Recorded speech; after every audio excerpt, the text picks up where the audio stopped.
Dr. Babasaheb Ambedkar Open University.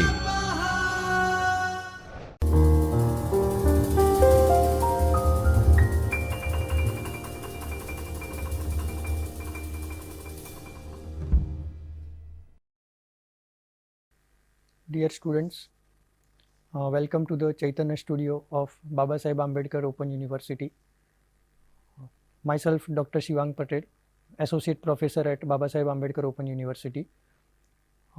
We are going to study the MCA program operating system subject. I am taking Block 3, Introduction to Linux and Unix, and all the subsequent units. Today we are going to start from the first unit, Unit 1, Basics of Linux. Now, in today's session, the agenda is, after completion of this session, you will able to understand or you will able to know the basic architecture of Linux operating system. Then you can use the basic Linux commands and you can obtain the information about whatever the command that we are going to use in the Linux operating system. Now, introduction part. So, in this subject operating system, the first two blocks that you have already seen, that what is operating system, what are the tasks of operating system. So, basically you already aware that the operating system is nothing but the interface between the user and the computer hardware or the devices. Suppose any user wants to use any of the hardware devices, first of all there is a requirement of any platform, and that is nothing but the operating system, that you already aware. In your previous two blocks that you have seen, various functions or various features of the operating system, that memory management, process management, input output, device management, all these that can be managed by the operating system. Now, some popular operating system, these are the examples: Linux, Mac, Windows, Android, that you already aware. These are the basic operating system. In block 3 and 4, we are focusing on the Unix or Linux operating system, which are the basic commands that can be used in that Linux operating system, and based on these commands we have to create programming, and that programming is nothing but the shell programming, in which we are going to use these Linux basic commands as well as some advanced command. If we are talking about specifically the Linux, so this is the open source operating system, and it was first published at 1991 by Linus Torvalds. Now, it is distributed under the open source license. Now, what is the meaning of open source license? So, whenever the some of the developers or whatever the community, they are combining together and jointly create some code, then it is the open source. So, whatever the available code that can be used as it is, and some modification that can be done in that code, and you can create your own program, you can create your own software based on whatever the originality available. So, you can modify your code without any licensing. That's why it is called the open source. Now, this Linux, or you can say that the Unix operating system, basically this can be developed for computers, embedded devices, servers, mobile devices. As you already aware that various devices, automated devices nowadays are available. Say for example, AC, washing machine, or home appliances, and many more. All those devices you can automate or you can program by using this operating system. Now, some of the popular Linux operating system, that is Ubuntu, Red Hat, Debian Linux. These are all the basic example of Linux operating system. Now, we are going to start basic components of this Linux operating system. In previous two blocks, we have seen the basic components of operating system. In this block, we are going to focus on the Linux operating system. So, basically Linux operating system having three components, primary components. First one is the kernel. You are I think aware with the two terms kernel and shell. So, kernel is the heart of operating system. Whatever the commands that you are going to execute, the responsible thing, that is kernel. Kernel is responsible to execute any of the command in the Linux operating system or the Unix operating system. So, whenever you are giving any of the command to execute, or the user interact with the shell or some interaction platform, then that command that can be executed by this kernel platform. So kernel is nothing but the core of the operating system, you can say that. That is the first component. Second one is the system library. So system library is nothing but the collection of program, or you can say that the special routines in which the application program or system utilities which uses the kernel features. So whatever the features available by the kernel, if you want to use those features, you can use that system libraries. So you can directly access whatever the inbuilt features available by the kernel for that Linux operating system. You already aware that in Windows you are using many programming languages. If you want to use some of the features directly, you don't want to create, you don't want to develop from scratch, then you can directly import those features from the system. The same thing is here. By using system library, you can import the features and that can be available or by the kernel system. This is the second component. And the third component is system utility. It is nothing but the task specific utility. You already aware in the Windows operating system, in control panel you are using add remove program, or say for example you are changing the date and time, you can change the calendar, you are executing the antivirus facilities. So some of the specific tasks, some of the specific system utilities, if you want to execute, then this is the third component in the Linux operating system, just like in the Windows operating system.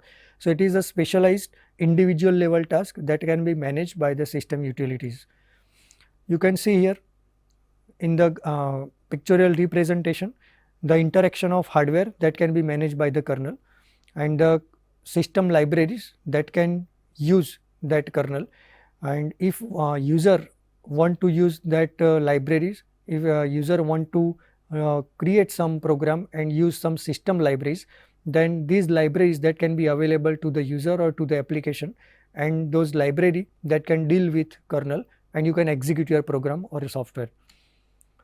Now the basic features of Linux operating system, as you already aware in the previous blocks, you have seen various functions of operating system that is generalized, but we are focusing here in Linux operating system. So these are some of the features that I have listed. This is not the limited, but these are some basic features. First one is the portable.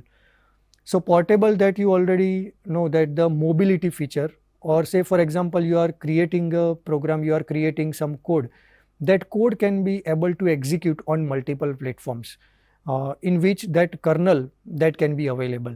So whenever you are creating a code that you can able to execute from one machine to another machine, the only thing is that that platform is supportable by that kernel only. So that's why it is considered as the portable. Now it is open source. There is no requirement of any licensing, third party license that you have to agree. Open source, multiple user can work on a same platform, modify the code and create the new software, create the new system with the help of which is already available with the Linux. That's why it is the open source. Multi-user, that is the another feature. So here you already aware that basically if we are classify the operating system in terms of usability, so there is one single user operating system and multi-user operating system. In single user, you already aware that only one user can access the system at a time. Here the Linux, Windows, all those are operating system that are multi-user operating system, in which multiple user can share whatever the resource is available. So resource is not specifically available to a single user, but it can be used by the multiple user. That's why it is considering as multi-user operating system. Then after multi-programming, not only the single task that can be executed, but multiple tasks you can perform or you can execute at the same time. That's why the feature called multi-programming, that is of Linux operating system. Another feature, that is hierarchical file system. So if you are knowing that in Windows, so everything you can create by using the folders, subfolders, directories, and in Linux operating system, each and everything that will deal with the file system, say for example you are considering the input output devices, say for example monitor, keyboard, mouse, so any of the hardware devices that are also treated as a file system. So there is a standard file system available that we will discuss in the subsequent modules and subsequent units, that Linux follows some standard file system, and the root file or the root directory that is the base for all the files available in this Linux operating system. Then after the shell, so we have already discussed the kernel, so it is the heart of the operating system. Now suppose you want to execute any of the command, so that execution that can be done by the kernel, but suppose you want to explain which command you want to execute, so your system cannot understand your language, so that intermediate platform or some interface is required, that is nothing but the shell. So shell is working as an interpreter, whatever the command given by the user that can interpret and given to the kernel. Now the responsibility of kernel is it will execute that command, whatever the output generated by the kernel, that will be passed to the shell. Now again shell will interpret in the human understandable form and it will directly interact with the user. So shell is nothing but the interface between the user and the kernel. Whatever the command you want to execute, you can give that command to the shell. Shell will interpret it and assign to the kernel. Whatever the output, that will be again passed on to the shell, and shell will communicate with the user. So that is the important task. Then after the security, so security, multiple files or multiple rights that can be given in the Linux operating system. There is multiple commands also that are based on these security issues, passwords and many other protections that can be available. So you can encrypt your data, you can protect your data, you can protect your file with the help of this operating system. Again, another feature is available in the Linux operating system. You can give or rights based on the user. Administrative right, that is you can give by using the super command.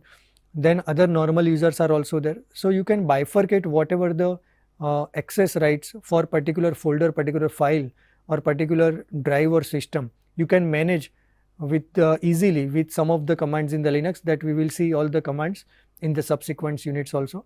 So it is the secure operating system. So these are the basic features that we have seen. Now we are moving with the Linux system architecture. So each and every operating system having their predefined architecture, same way the Linux has its own architecture. So you can see here in the figure, basically multiple layers are there.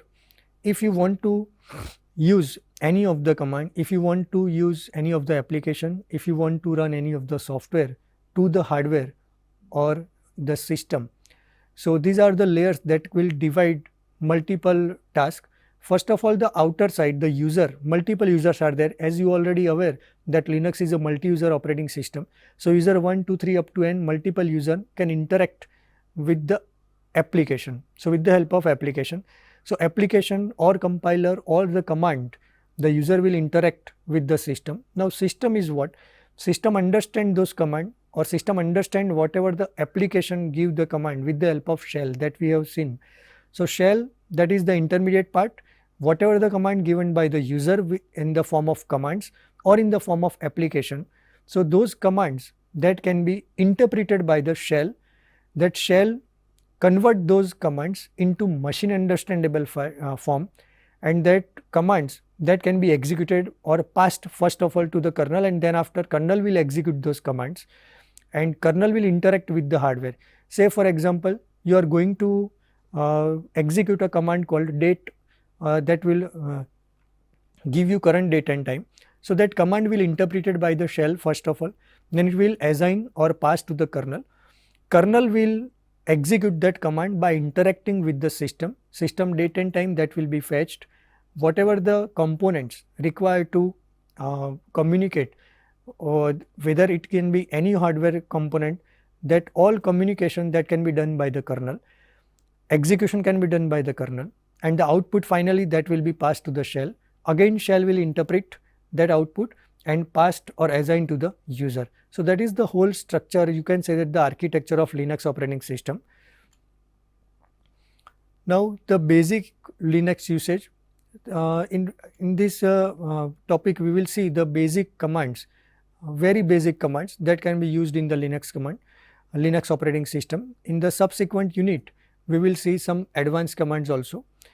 So how to start? First of all, in Windows it is the graphical user interface. In Linux it is also variations are available. You can use graphical user interface, you can also commands. Same way in the Windows, you can use graphical user, you can use the command prompt. So in the Linux operating system, suppose you want to use some basic commands, you can use the terminal, just like a command prompt in Windows, right? So in Windows, any of the command you can execute with the help of command prompt. Same way here, you can execute any of the command in character user interface with the help of the terminal. It's just like the black screen that you have already aware with the Windows operating system. Another option is that you are having multiple operating system like Red Hat Linux is there, Ubuntu is there, Fedora is there. So you can install that operating system in your system. So multiple operating system that can be also run on your laptop or on your desktop system. You have to install that operating system separately by partitioning the hard disk. If you don't want to partition your hard disk, then there is an option called VirtualBox that is available. So you can install first that VirtualBox or VMware software, and then after you can install that Ubuntu or Red Hat or Kali Linux, whatever the requirement, accordingly you can install in that virtual environment. So you are just starting the Windows, and then after you have to execute that VirtualBox, and then you can use Ubuntu, Red Hat or any of the operating systems. So these are the alternatives you can access that Linux operating system. Now if we want to execute the basic command, you are requiring the terminal first, that black screen that you are wearing with the Windows operating system.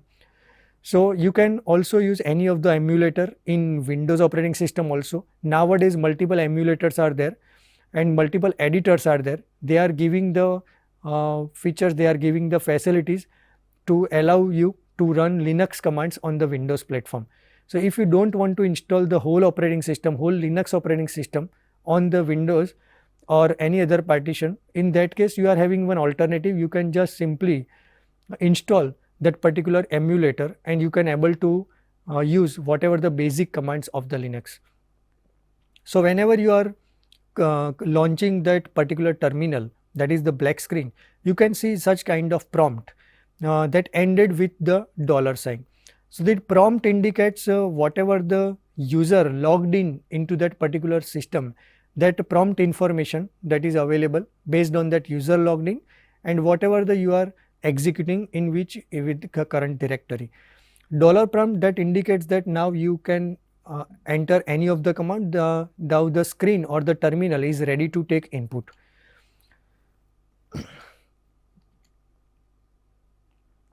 So this terminal is the same as the Windows that we have discussed as the command prompt. Now important thing is that all the commands in the Linux are case sensitive. So mind well, whatever the functionality for that, whatever the command you are using, that commands are case sensitive. So you are writing in the small letter and the writing in the capital letter, both having some different meaning. So if you are writing some command in the small letter and the same command you are using in the capital letter, it may be possible that the Linux system doesn't understand because it is the case sensitive. So you have to use the command as it is, the syntax you must have to follow. Now whenever you are writing some of the command and then after you have to execute with the help of pressing the enter key. So whenever you are pressing the enter key, that command will execute and give the output. Now what are the basic structure, or you can say that the syntax of that command. So whatever the command you want to execute, you can enter directly after this $sign or whatever the prompt available on the terminal. Now options and arguments, these are two in the square bracket, these are the optional. Not all the commands that can have that options and argument, but if you want to execute the command in general, you can just simply write the command name. But suppose you are requiring some filtration, you are requiring some specific feature, in that case you have to apply that particular options and the argument.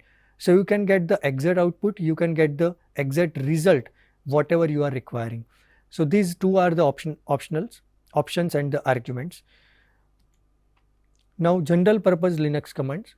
So in this unit we are going to see these are the basic general purpose command: pwt, date, who, password, man, These are the basic command that we are going to see in this unit. Now the first command we are starting with the pwd. So pwd, that is nothing but the print working directory, or you can say that the present working directory. So whenever you are giving this command, whenever you are executing this command, the prompt will give you, or the output, that is nothing but the current directory in which the user is currently working. So you can see here on the screen, that is the terminal, just black screen that we have discussed in the Windows operating system command prompt. Same way here in the Linux operating system, that is a terminal. So here laurel sign that represent, you can enter any of the command, and then after, if you want to execute that command, you have to press enter. So our first command, you have to write pwd, that is print working directory. Whenever you are pressing the enter, you can see here the output is given /home/pcr. So it will indicate this is the current directory in which the user is working right now. So slash is nothing but the root directory. In Linux operating system, any directory structure that starts with the slash, and slash that is indicated by the root. The detailed structure of the file system that we will see in the next unit. Right now you can understand that the slash, that is nothing but the root directory, or you can say that it is the parent, and currently I am working in the pcr directory. So pwd, that gives you the present working directory in which currently you are working. This will give the whole path as we have discussed, slash, then after home, and then after the username. Whatever the username, accordingly the prompt that may change. The ultimate thing is that whenever the dollar you can see, you can write any of the command, or you can say that that system or the prompt or the terminal is ready to input for any of the command. As we have discussed, /, that indicates the root directory. This is the example that we have see also with the demo. If you are entering pwd, it will show you the current working directory, home, and the user. Here the general name is given user. You are logged in with some specific name, so it will indicate that username also here. Now each user having its own home directory. So if you are considering the client server architecture, if you are considering that there is one server and multiple clients are there, in that case, suppose 5 clients are there and one server is there. Suppose first client that enter pwd, then his directory, current working directory is different because his username is different. Same way for another client, the pwd command will give you different output because that directory is the current directory for that client, right? So each and every client having their own home directory, and accordingly pwd command will give the output. Now the second command, that is the date command. As you already aware, in the Windows operating system, whenever in the command prompt you are entering the date, it will give you current date and time. Same way here in Linux operating system, whenever you are entering this command, it will give you the current date and time.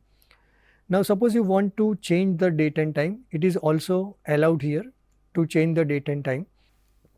Whatever the system date and time, that will be displayed here. So suppose your system date and time is wrong, then this command will display you the wrong date and time.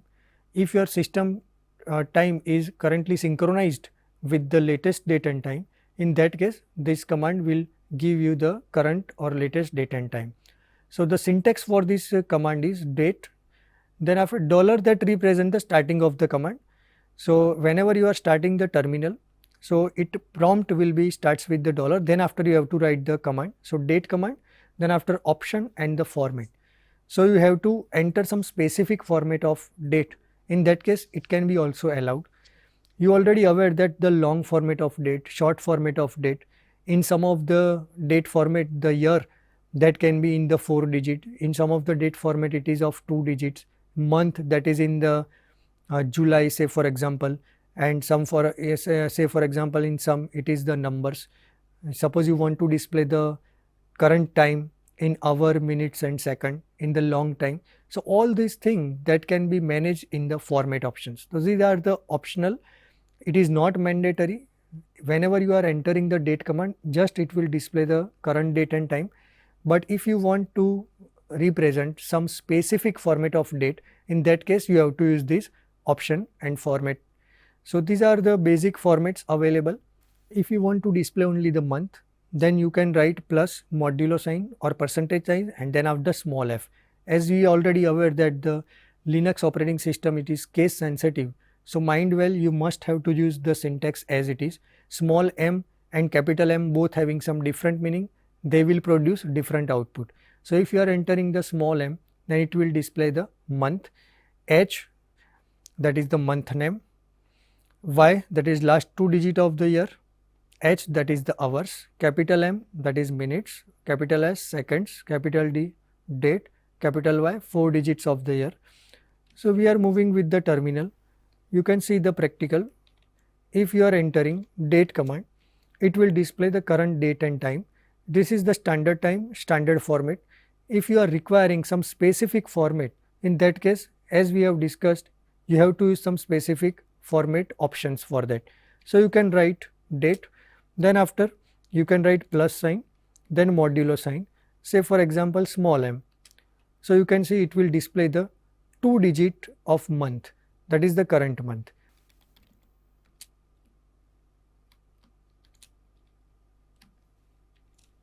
Capital D, it will display the date.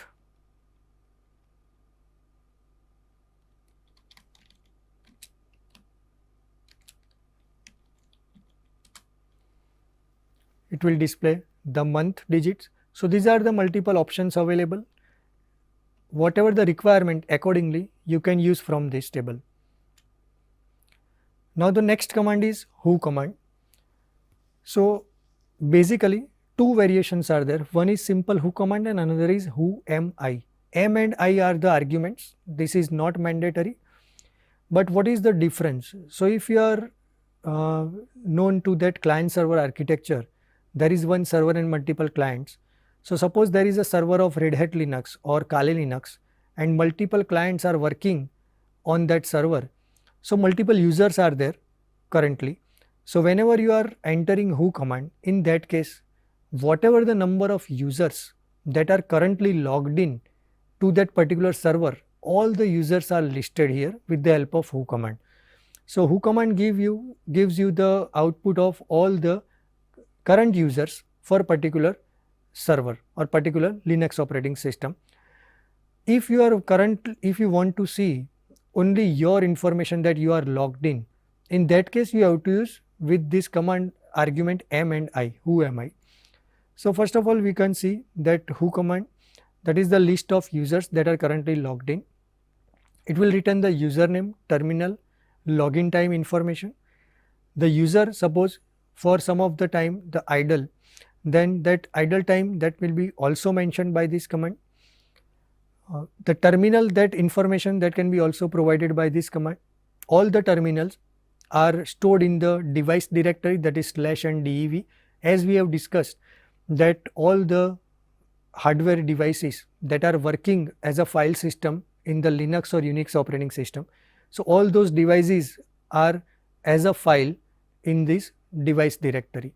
So actually in this who command, whatever your terminal name, that will be displayed by this who command also. Then after, generally it will monitor whatever the users that are currently logged in and who are the idle users, that can be also seen by this command also. Then after the options that we have discussed, these are not the mandatory. If you are using only who command, then it will just list out the user which are currently logged in. But suppose you are requiring the header information and the user idle information, from how much time that particular user is idle, in that case you are requiring to use this U.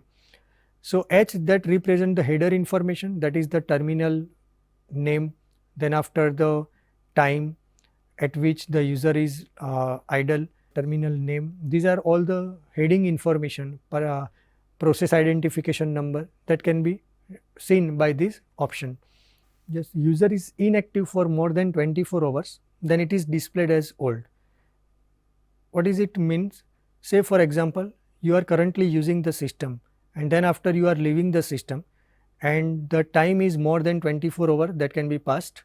So that user that will be considering as old. Same way, suppose some user is idle for 30 minutes, then it can be also marked in the column, that is idle column, for how much time that particular user is inactive. That doesn't mean that it is logged out, but it is inactive. Then PID, that is process identification number, currently it will also displayed by this command also.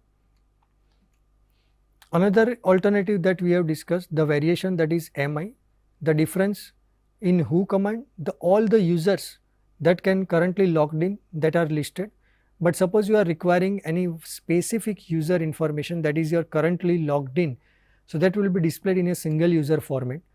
So it will display only the one user information, that is you are currently logged in. Now the next command is password command. The command is PASSWD. The command is password command. If you want to change password, in that case you have to use this password. So whenever you are entering this command, it will prompt you for the old password. So you have to enter the old password first, then after it will prompt you for the new password. So in that case you have to change your password, you have to modify your password, and then after pressing the enter, the system will change your password. So this way you can modify the password with the help of password command. Now you can see here, whenever you are executing this command, so it will display first Unix password or Linux password, that is the current password or old password. Whenever you are typing, so password never shows anything, but you have to type, you have to press any keystrokes from the keyboard, whatever your password is, and then after whenever you are typing your old password, you have to press enter. Then after it will prompt for the new password. If you want to change password, in that case you have to modify your password. If you don't want to change, in that case simply press the enter. So this way you can modify your password. Now basically here also the authenticity or the restriction that can be also taken care of by the Linux operating system or the Unix operating system. Suppose your password is not sufficient, characters are not there, if it is similar to the old password, or if you are using some keywords that are used in the Linux or Unix operating system and it is the part of your password, then this cannot be allowed or this can be refused by this Linux operating system. See here, that is the example. Suppose I am trying to enter two short password or whatever the password which are previously used that are similar type of password. In that case, two similar password or two old ones, such kind of message that can be given. And if I am entering some keyword as a password, in that case the message will be given that it is the directory word. So you should take care about that the password that follows some basic standards. As you already aware, minimum 8 characters, it is the combination of letters, digits or some special symbols. That are the basic conventions that you must have to follow. Now again, this password command, you can change the password. Also, who is the super user or who is the administrator, they can change the password of the other clients or other users also. But for that you are requiring some administrative privileges, and that can be available with the super user. So if you are a super user, you can change the password of other users also. In that case you have to give the command with the password and then after the username. So the system will prompt you to change the password for that user. Also with the administrative or super user privileges, you can activate or deactivate someone which are currently logged in or register as a user. So these are the privileges available to the super users only. So this password command that can be used to modify the password of the system you are currently logged in, or you can change the password of the other user only if you are having the super user privileges. Now the next command is the man command. If you are having some doubt with some command, then the system automatically provides some help on that particular command. So in some of the operating system Linux, some of the variations, this man command will work, and in some of the operating system it doesn't work. In that case you have to use the help command for helping for particular command. So if you want to help for particular command, In that case you have to write simply man, then after the space, and then after the command for which you want to take help from the system. So this man command will display the name, synopsis, descriptions, exit status, some errors, some file, examples of those commands. So all the manuals related with that command, that will be displayed whenever you are using this man command. Now the syntax is man, option and the command name. Option, here it is required because whenever you are using man command without option, it will display the whole manual or the whole help related with that command. But it is sometimes you are not requiring the whole help, the whole manual, you are requiring some basic thing. So you want to filter out those things. So that filter out options that you can try here in the option. So accordingly only those part of those help that will be displayed to that particular user, not the whole content or the whole documentation that will be provided. See, first no option, without option, it will display the whole manual.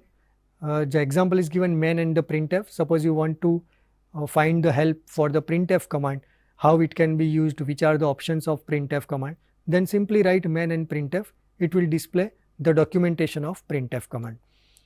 Now suppose you are not requiring the whole documentation, because your help or the documentation that can be divided into multiple sections. So if you want to display only specific section, in that case you have to write the section number here, like man, 2 and intro. So this 2 is the section number that will display, only that section that will be displayed, not the whole documentation. Now suppose you are not knowing that section number and you want to display that command that appears in which section, only those things you are requiring to display. In that case you have to use the hyphen and F, that is for find. So you can write man, that is the help command, then after hyphen or dash F, that is the option and the command name. Say for example ls, here only ls command which present in particular section, only those section that will be displayed here. So these are the variations of the man command. So in today's session we have discussed various basic commands. Okay, with this I conclude my session. In the next session we are continue with some advanced commands of Linux operating system. Thank you.